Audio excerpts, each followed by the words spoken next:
The last speaker of this morning's session is Francis Saldana. I said in the beginning, and I'll say it again, progress in research in Huntington's disease has been driven by remarkable people, not scientists, people who have brought to our awareness the condition of Huntington's disease, what it means, what can be done through working together. They've helped to create some of the unique structures, and one of these remarkable people is Francis Saldana. For the last 5 years, she's brought incredible enthusiasm to a team of volunteers to help raise funds for Huntington's disease. She's helped establish clinics for Huntington's disease at the UCI School of Medicine. She has been involved in a variety of community efforts that are really, honestly, too long to list here. I think it's much more important that you hear from her. So without any further ado, I'll just turn this microphone over to her. And thank you so much for being here.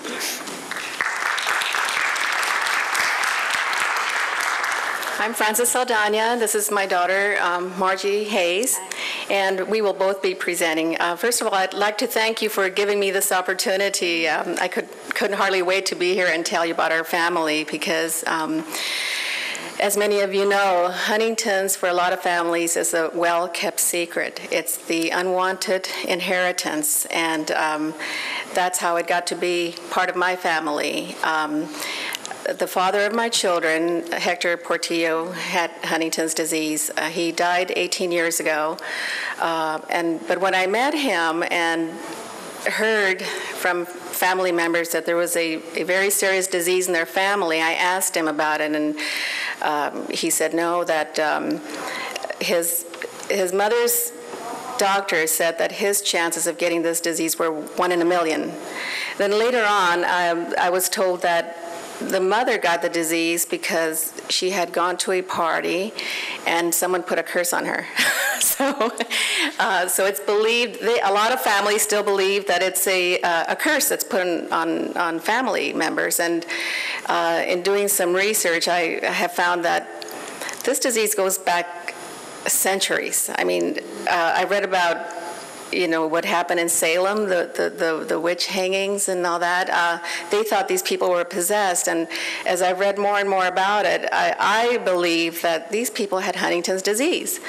So as it turned out, all 3 of my children inherited Huntington's disease, and Hector's symptoms, there were slight symptoms, but we didn't know what it was. We know now that we've learned a lot more about it, but we didn't know he was going to have Huntington's disease until I had all 3 of my children. And it was after my 3rd daughter was born, Marie, that he really started showing the symptoms dramatically.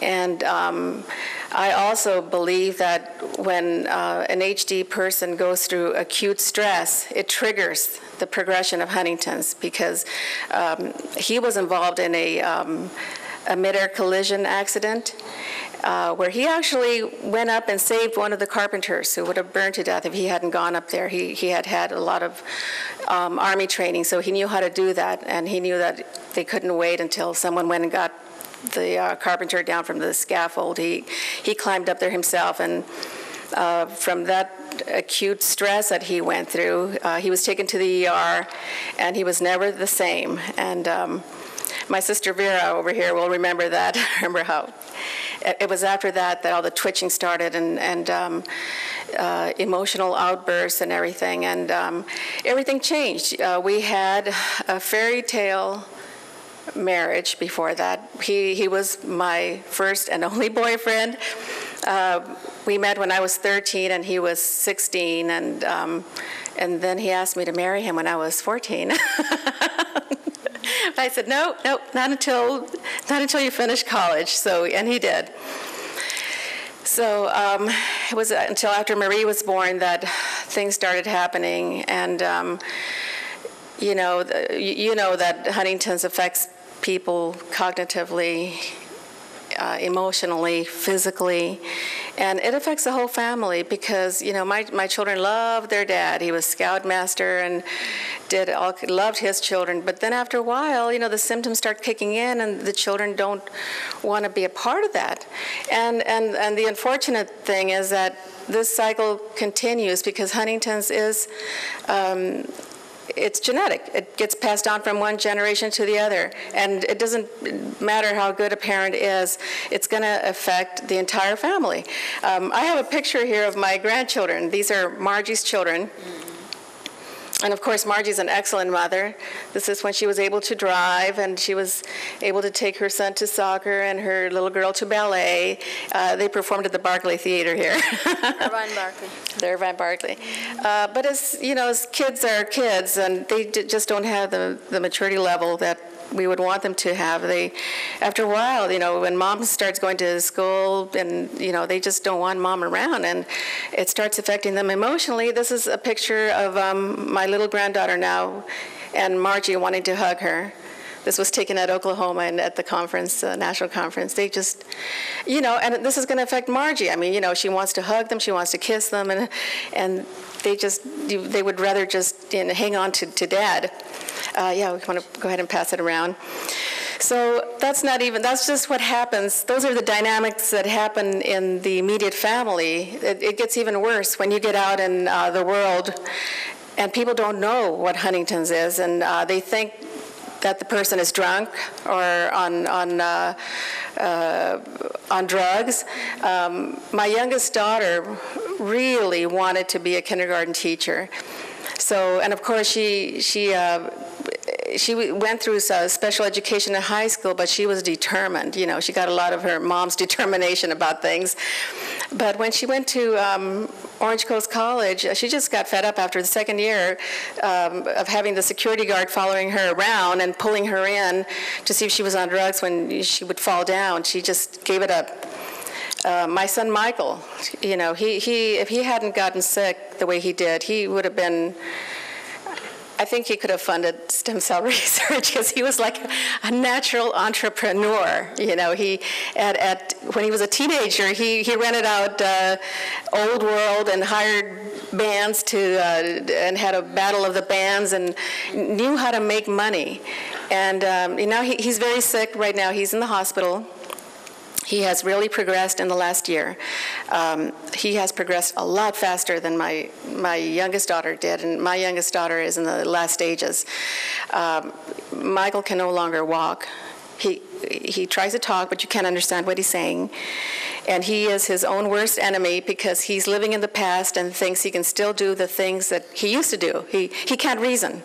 The part of the brain that helps people to reason isn't there anymore. It's dying.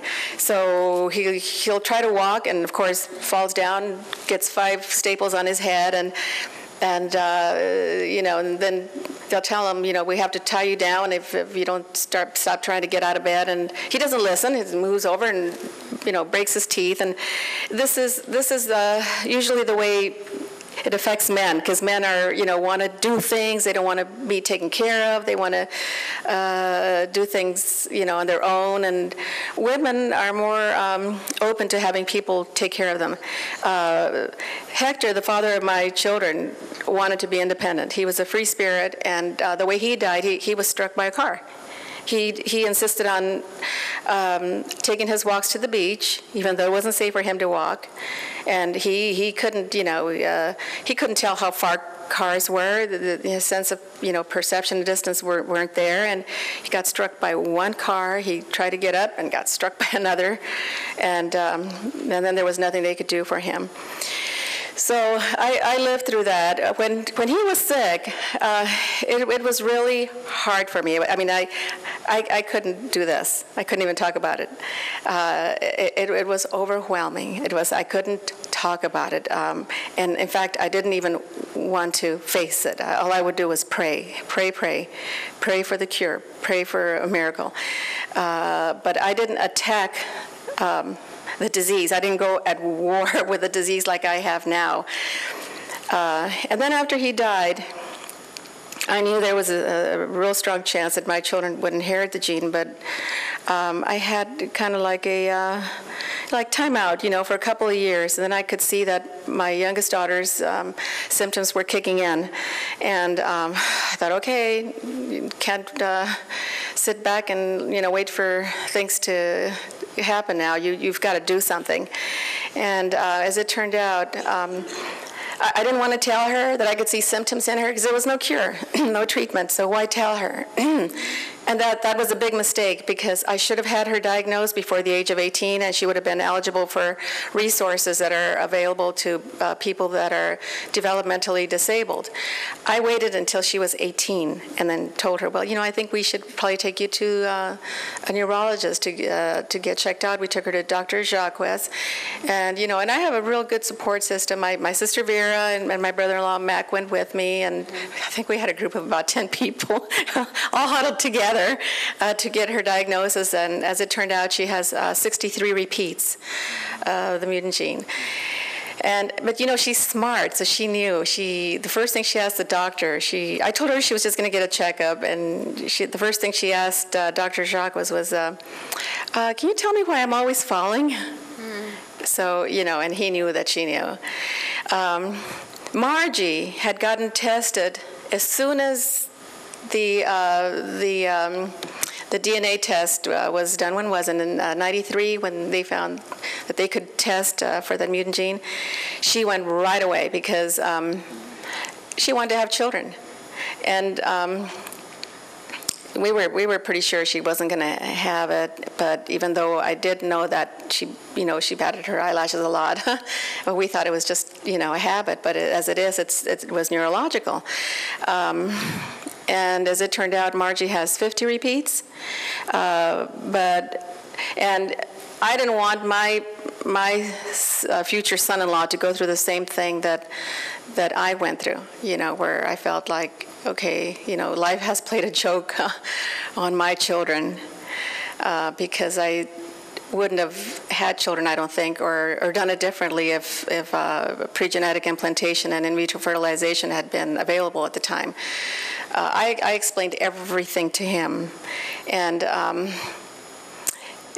when they got the diagnosis, they just sat together and hugged and cried, and they said, well, we're still getting married.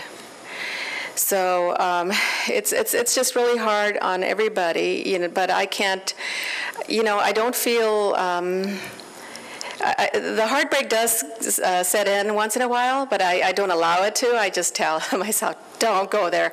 So I choose to surround myself with really positive and brilliant people that I know are going to do something, and that I know are going to make this the last generation of Huntington's disease.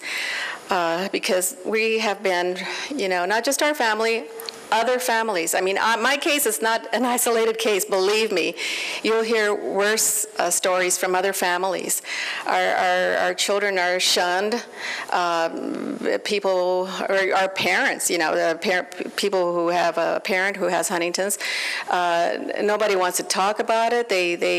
Sometimes it's misdiagnosed. Sometimes the family just says, well, my dad has Parkinson's. And in fact, we have several people in our affiliate who say, they say they have Parkinson's, or they just don't, they just hide. They hide. Why would they come out and say, there's Huntington's in our family? Why would they do that? It's like the illegal immigrants. Why would they say, okay, I'm illegal, count me?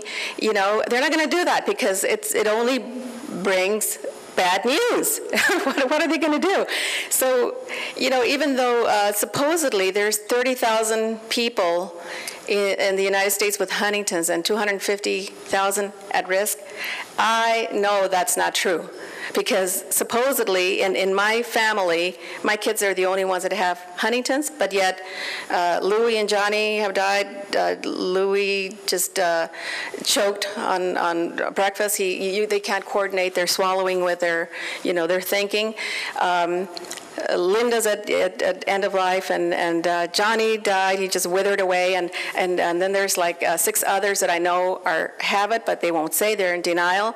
So I have a real gut feeling that that's not 30,000 people in the U.S. that have Huntington's. I think it's more like 250,000, and I have a feeling that it's more like 1 million at risk.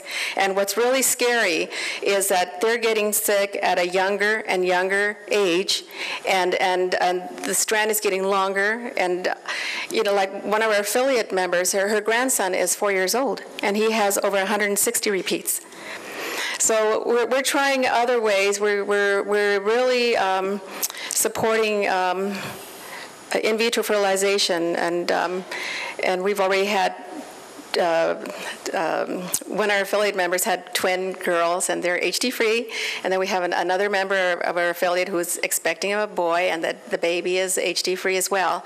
So, you know, one way or another, we have to beat this, because it's just I just can't imagine that this disease could be allowed to continue for even one more generation, and especially because, you know, there is, according to what Leslie was telling me last night, there is a mutation that scientists can study, and that they know what happens in HD and what regions to target. So, I mean, they've got it. They just need more funding to do this. And, you know, what I was telling last night at dinner, if people were really smart, they'd put an end to this disease, because it is so costly. I was figuring out that in the 4 regions, in the San Diego region, Orange County, LA, and Sacramento, supposing there were 1,427 people with HD, which there's much more, that cost the government $11,416 per month to support them. Why continue paying all that money when you can just end it? If there's a way, we have the talent, the knowledge, you know, we need to just do it. So anyway, with that said, I'll let Margie tell you a little bit about how it has affected her family and her children. Margie? Mm-hmm. Hi. The thing about me is I always wanted to be like a stay-at-home mother, and I always wanted to be that, a stay-at-home mother, and so that's why it was hard for me when I got tested positive, because when I tested positive, it was hard because I took it really hard because I didn't want Craig to have to go through the same thing that me and my mother, I went through with my father, having to watch him die. But I remember I went to my Aunt Rosa. I spoke to her about it. She took me to church, and we spoke to Father Christian, and he told me that I should marry Craig, because he said that Craig is love and God is love too. So that made a big difference too. But my aunt, she died of cancer too. But it's also been hard on me because I can't drive anymore. My children, I used to always drive my children everywhere. But last time one time I was enrolling my son, was like 10 years ago, for kindergarten, and I was taking him to enroll him in kindergarten, and I went inside for some information, and then I was leaving, and then the school security was following me. He took my keys away, because I guess somebody from the office had told him to take my keys away. So he took my keys away from me, and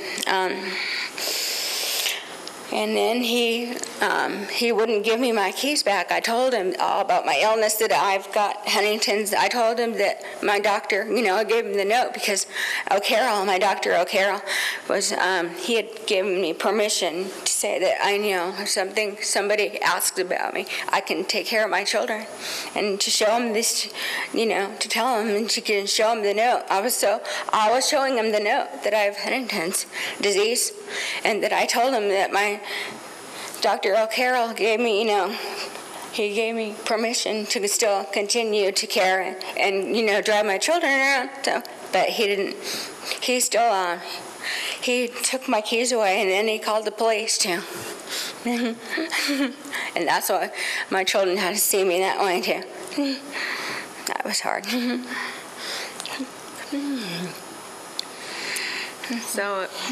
So you can see it just, it never ends. It just, and the worst part is, you know, the pain. We're learning as we go along. I never knew that Huntington's was painful. My youngest daughter suffers from a lot of pain, spasticity, which is similar to what MS patients suffer. My son, his liver is just dying. The ammonia levels are high, and I guess that's what diabetics suffer. You know, they just have a lot in common with other related diseases. So hopefully when they find the cure for Huntington's, it's going to open up a lot of doors to find the cure for other neurological diseases. So thank you so much.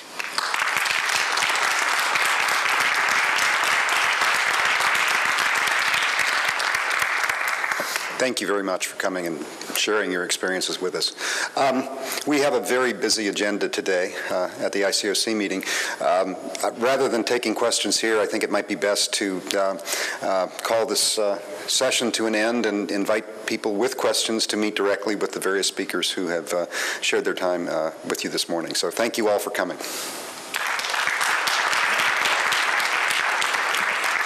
I'd like to recognize the fact that while all of us contribute time, the real courage here is of the patients who every day fight their battles without end in sight. And I think for Margie and all those patients, we should have another round of applause.